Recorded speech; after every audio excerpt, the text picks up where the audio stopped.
FDA released this warning. Systematically absorbed at significantly higher levels, it's toxic to the kidneys, nervous system, and liver, and that repeated long-term exposure can cause organ damage.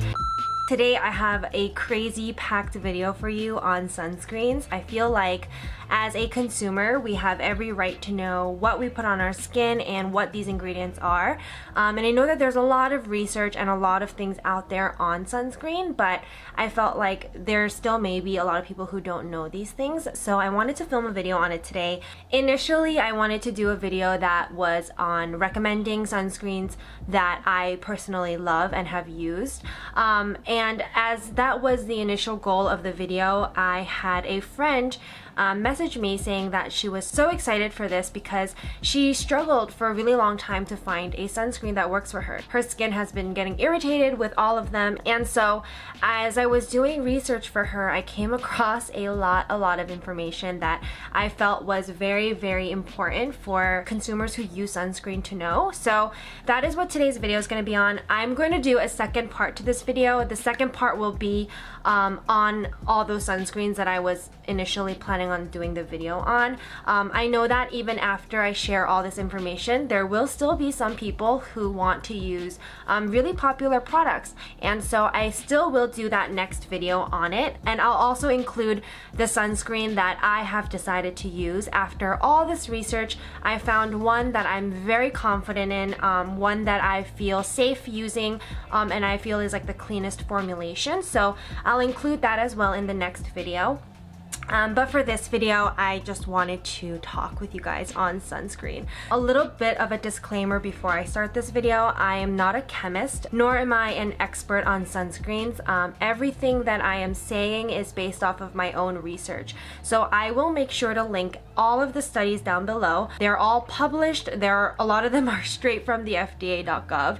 With this whole video, the point of it is not to make you stop buying really popular products. I feel like a lot of people just buy products that are popular without really knowing what's inside or anything behind it. It's really just like what feels good on the skin, like what worked for some other people. And so I wanted to make this video so that you can make an informed decision for yourself to use what you feel the most comfortable with. With that said, let's get started with the video. First things first, I want to talk about the difference between mineral sunscreens and chemical sunscreens. The way that the UV filters work is very different. So chemical sunscreens absorb UVA and UVB rays, and then it converts that into thermal energy, which is heat, and then it releases it from your skin. Mineral sunscreens actually act as a barrier for your skin. So it sits on top of your skin, it doesn't absorb, and it acts as a mirror. So it'll reflect the UVA and UVB rays off of your skin.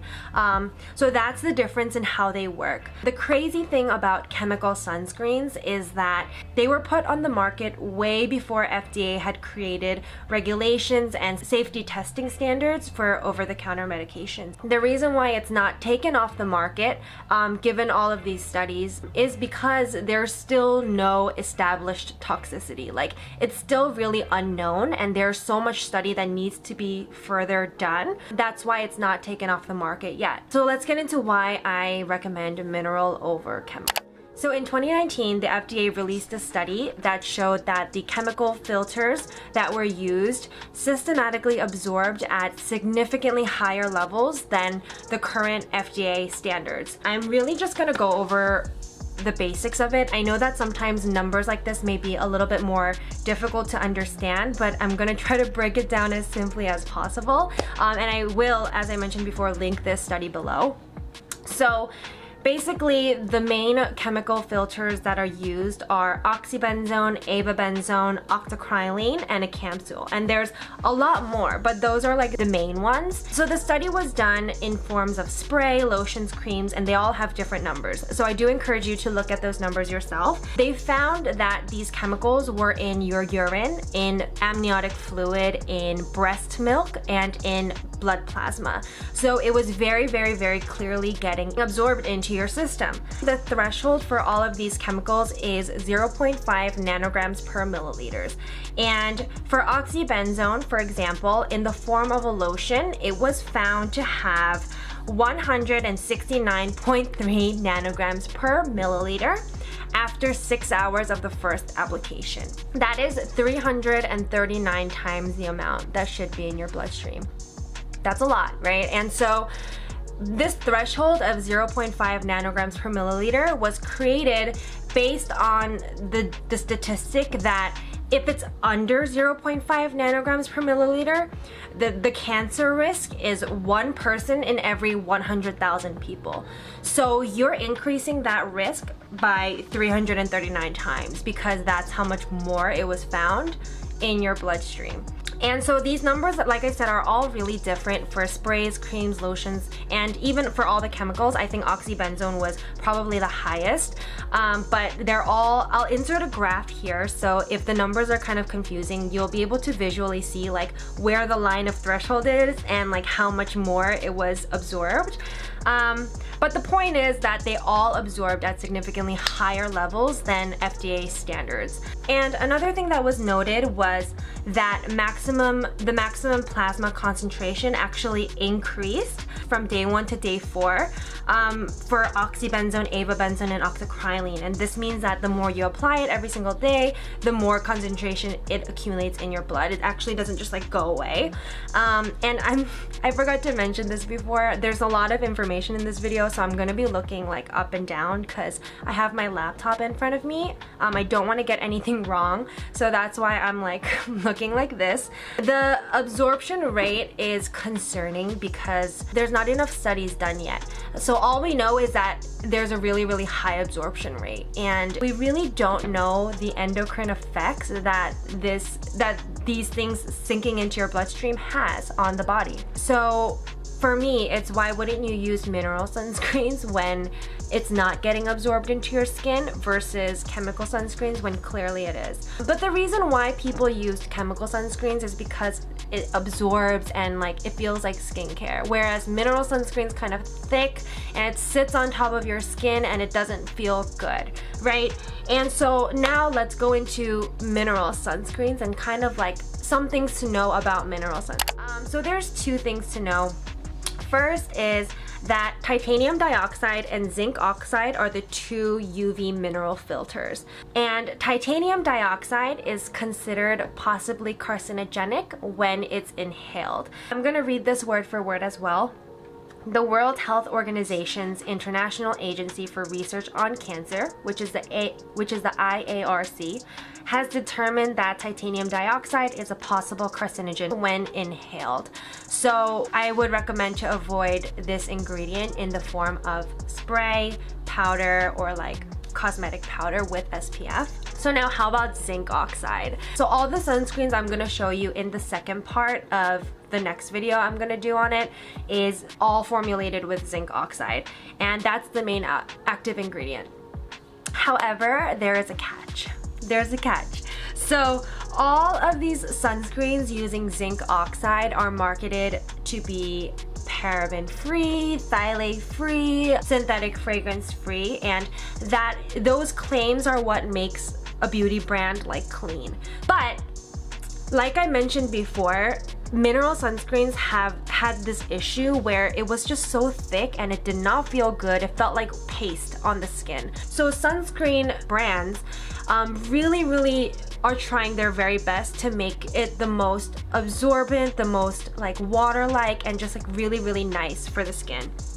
And with that is the catch. So because they're formulating with water-based sunscreens, there needs to be a preservative of some sort because bacteria is very prone to grow in these water bases.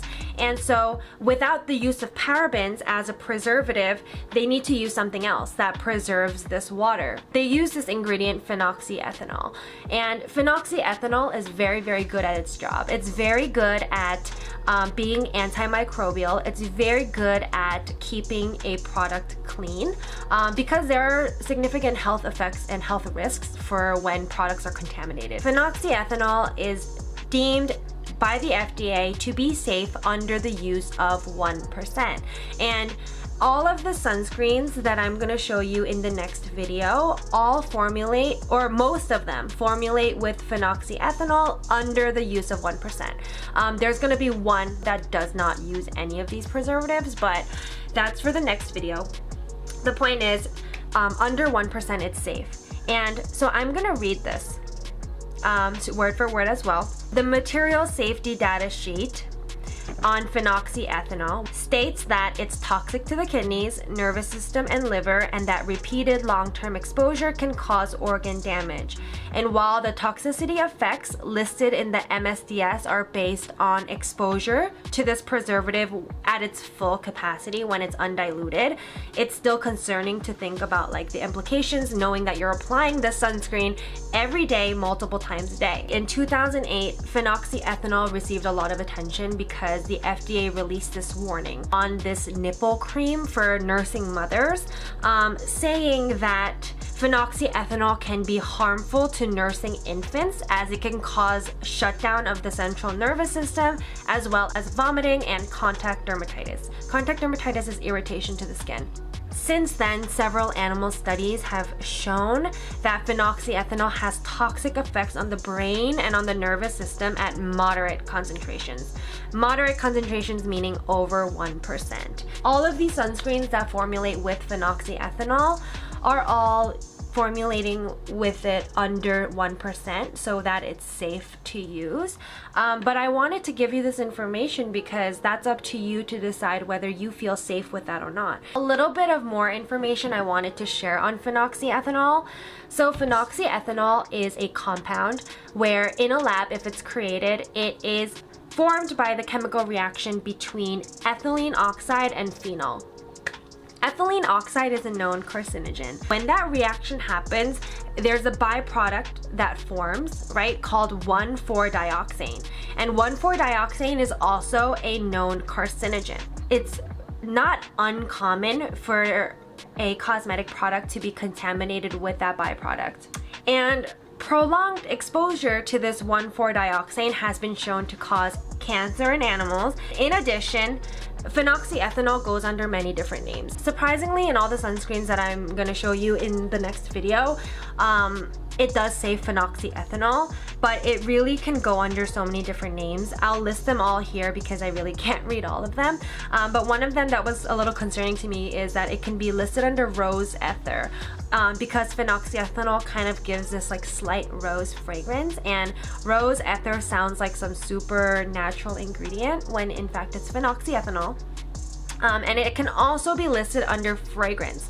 So because it does give a little bit of that rose smell, brands can just categorize this ingredient and put it under fragrance. So when you see fragrance in an ingredient list, you truly just don't know what it is. It could just be categorized under that. While ingredients like phenoxyethanol are necessary in order to preserve water-based products, I think personally it would be better to use oil-based products because bacteria like that can't grow in oil, so it doesn't need that kind of preservative. The one that I've chosen to use is an oil-based sunscreen, and it's absolutely amazing. So I do recommend everyone to check out that sunscreen, but I will do that in the next video. That is it for today's video. At the end of the day, it really is your choice what you feel comfortable using on your skin. As I mentioned before, I didn't make this video to try to convince you to not use the ingredient and to not use anything formulated with it. I wanted to provide this information so that you could make a choice that you feel confident in. And I think it's important for everyone to know what is truly going into their skin or what you're putting on your skin. So please give it a thumbs up if you like this video, subscribe if you have not done so, and click the notification bell so that you don't miss out on my future videos. Thank you guys so much for watching, and I will see you in the next one. Peace.